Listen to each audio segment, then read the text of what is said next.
Hello and welcome. I am Dogbert and welcome back to my Dogbert Sports Card School series.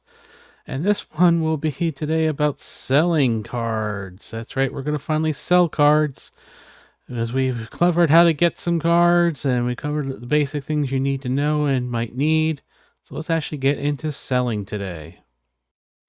Alright, there are quite a few places to sell cards, but one does rule them all. Let me just go over the others first.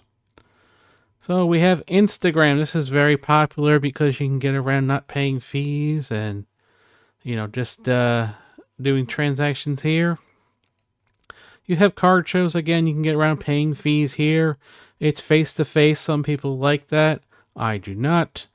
It's pretty much just a really limited market because now you're just talking about a market that people who can actually go there. That's it.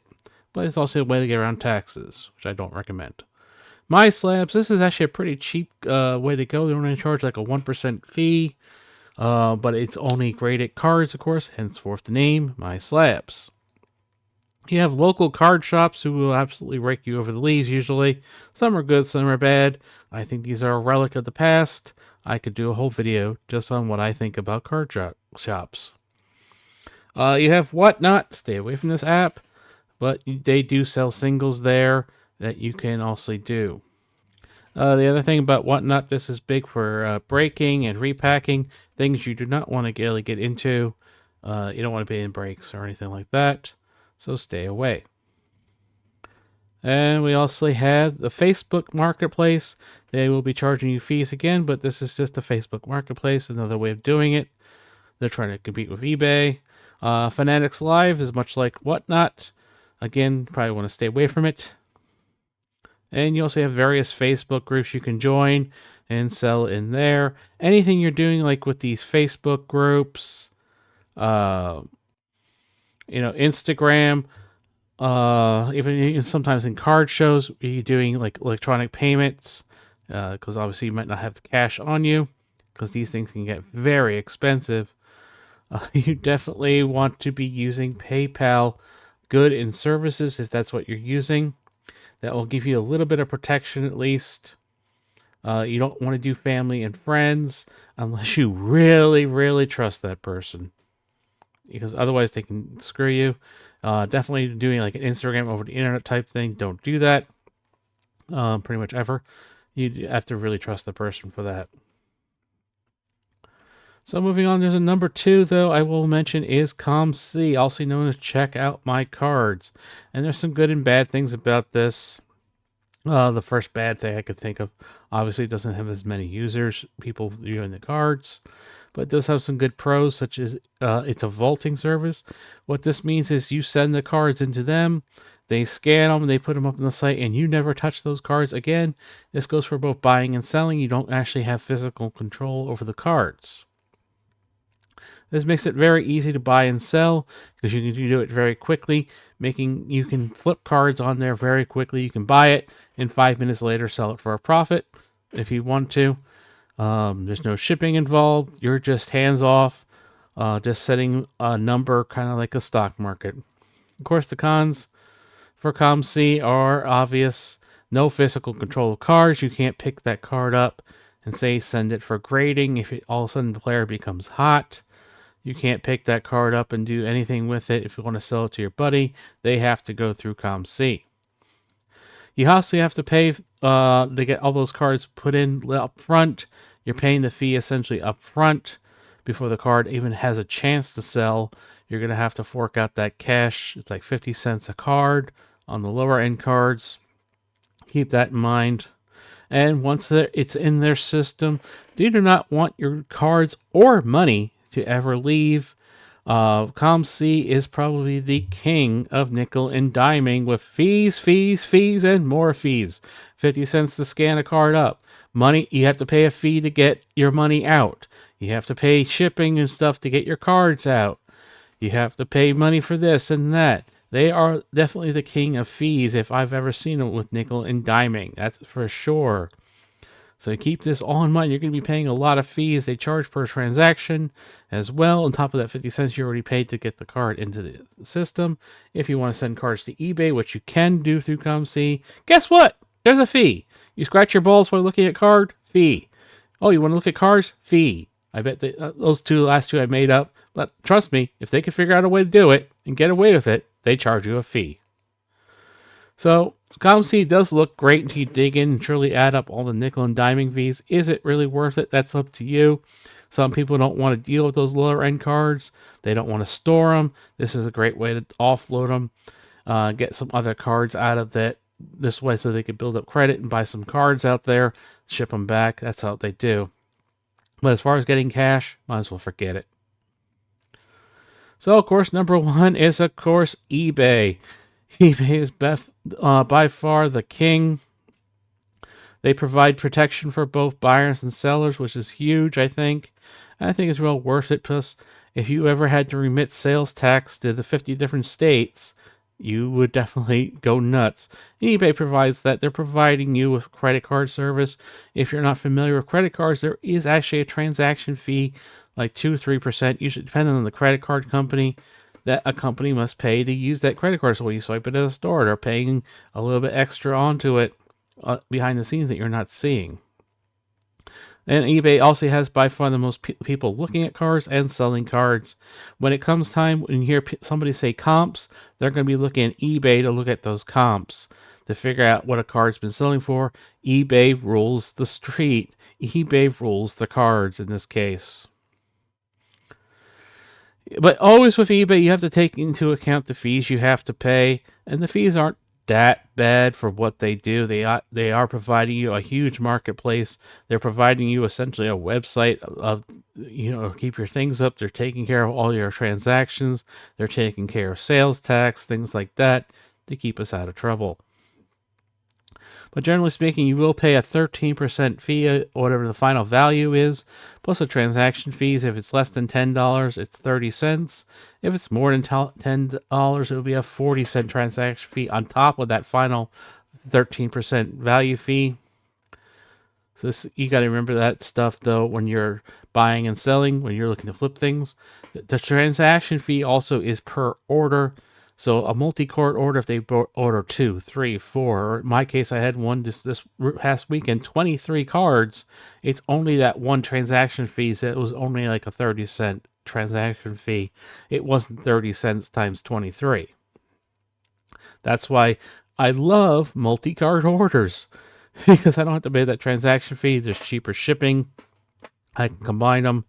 Less materials need to be used for shipping, everything. That's why sellers love it. This is why we give discounts.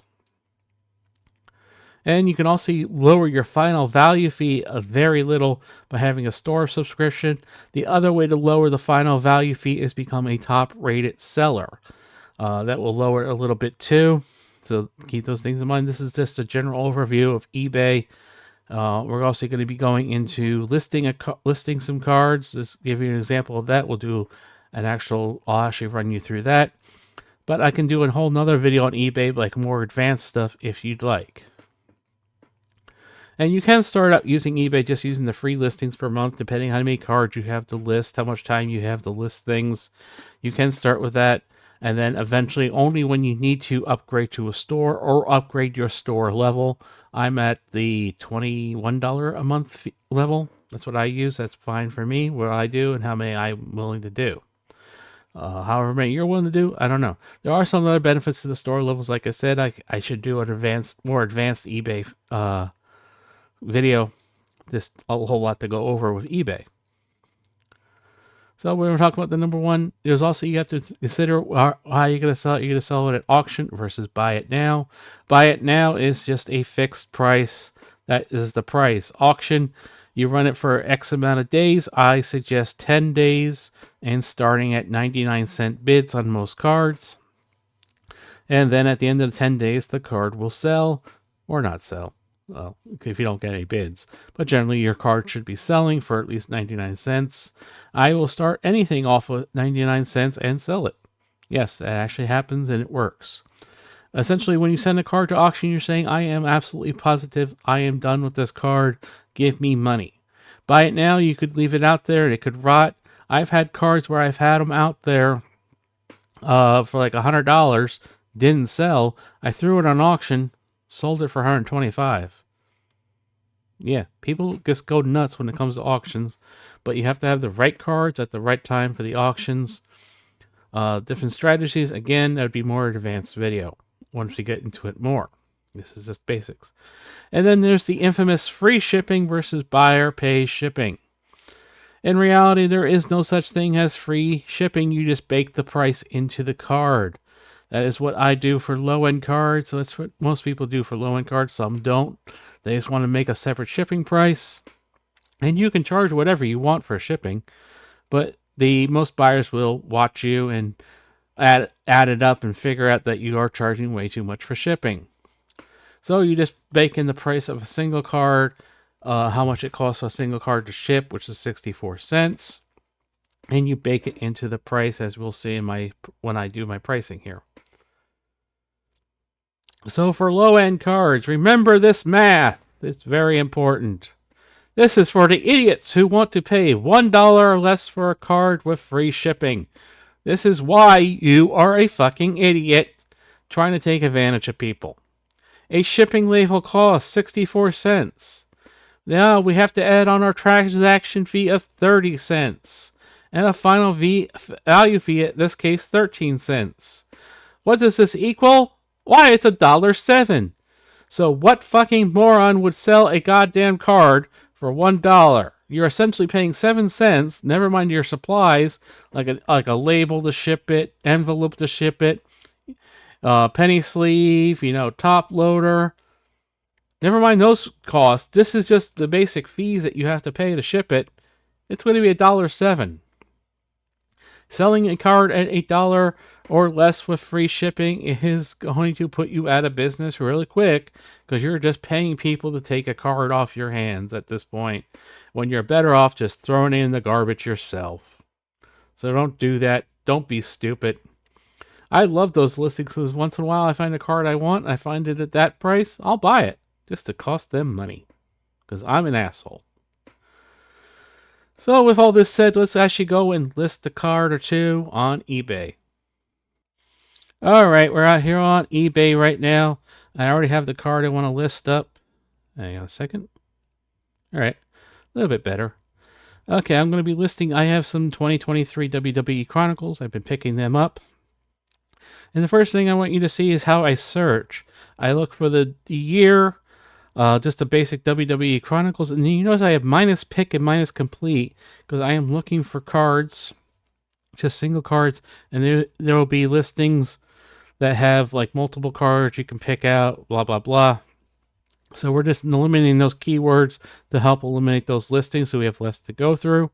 And this number here is the number on the card I am looking to list in the set.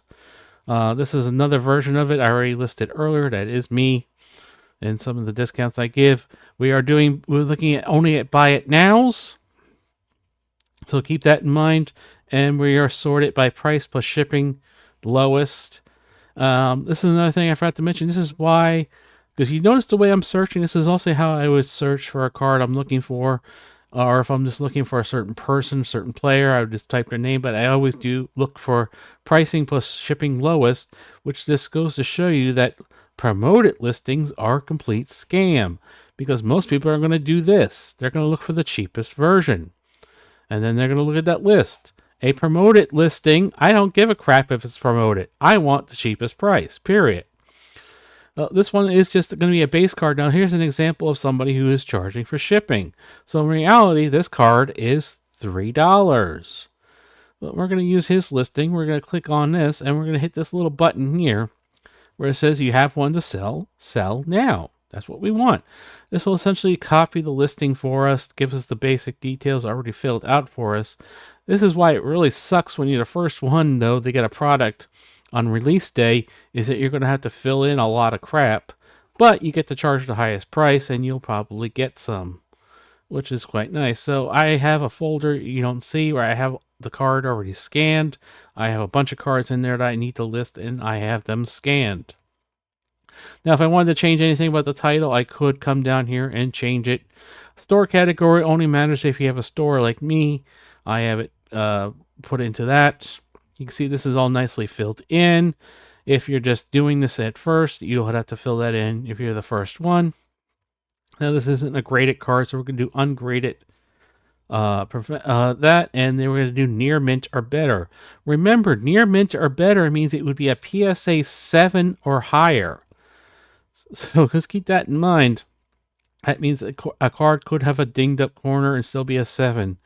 It could have a little bit of surface issues and still be a 7. It means near mint. It does not mean mint. It does not mean it's a 10. It is clearly a near mint card.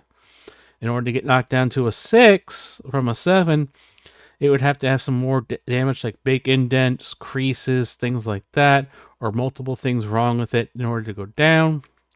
I have a disclaimer thing I put in here for basic cards saying I'm not a professional grader. All cards are raw. No guarantees on the what it would grade. There could be minor surface issues. Blah blah blah. Just things to give myself a disclaimer, because it is the buyer's duty to read the description. You do not need to put up like read and do all that crap. No, don't do that. If there is a flaw with the card, you can put it down here in the description. Crease on back, scratch on back, indent, whatever. Just put it in the description. This will cover you with eBay, because if the buyer doesn't bother to read, and you send them a card that has a flaw in it, it matches the pictures, and you disclose the flaw, it's on them. If you do the exact opposite, though, you will get your ass handed to you real quick. Because then a buyer can open up a return, and eBay will force you to take that return, because guess what? You didn't disclose it. They have proof now. So keep that all in mind. All right. So we remember this was a $2, $3 card. We're going to undercut him by 1 whole penny with my buy it now price of $2.99. This does not matter. When you're talking about low-end cards, actually about any card, I don't give a shit what the final comps were of what other people sold it for recently. Because remember, cards can go up, cards can go down. Now people will try to hammer you like, oh, the last comp sale of this was this. Well, if there's no other competition for me, you're going to pay more now, because cards can go up. Because you better believe they're not going to come out here and say, oh, that card you have up for $90 last sold for $100, even though there's 10 more over here. Let me give you $100 instead, because that was the comp. That will never friggin' happen. So you have to be very hard on these prices, especially when it's time for the card to move up in price. Nobody wants to pay more, but if the card is hot, the supply is low, that's what's going to happen. And if people try to offer me, I will actually reply back with a decline in the offer stating I am the lowest priced on eBay. I will actually double check that when it comes to offers. I do allow offers because who knows how long this card is going to sit out here. Could sit out months, could sit out here days, could be a few minutes, who knows.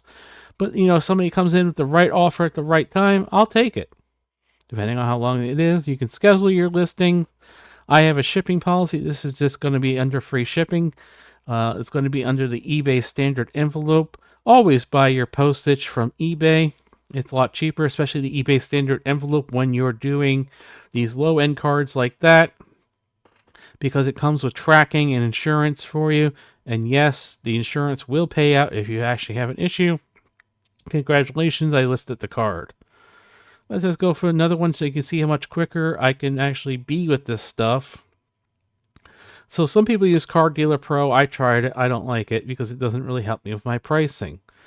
It does help match up the card, but you still have to come in and price it. And if I'm going to do that, I might as well just come out in here and do my stuff that I need to do. What you don't see is that folder, like I said, that I'm working off of. So this is how quick I can do it. Okay, $2, whatever. Now there is a price. I get down to around $1.44. $1.40 is about my limit as far as low as I'll go. And that's just because of, extra costs that you have. All right, my other picture didn't upload right. So we'll put the front card there. Looks good. You can see I can actually be pretty quick with this stuff. And I can move on. This is why I don't really suggest like using software like Car Dealer Pro unless you really want to. It's just extra added cost onto it. Now, just because your listing says it's live doesn't mean it's actually live yet. There is sometimes a delay of eBay, can be 5-10 minutes even. But the card will go up there and it will eventually be found for listings. So don't get scared if you go back in and you search it and you don't see your listing. There is that delay with eBay. So with all that said, I'm going to end this video. It's already a pretty long video. I'll do a more advanced one talking about the different store levels and other things that I know about eBay. Until next time, everybody.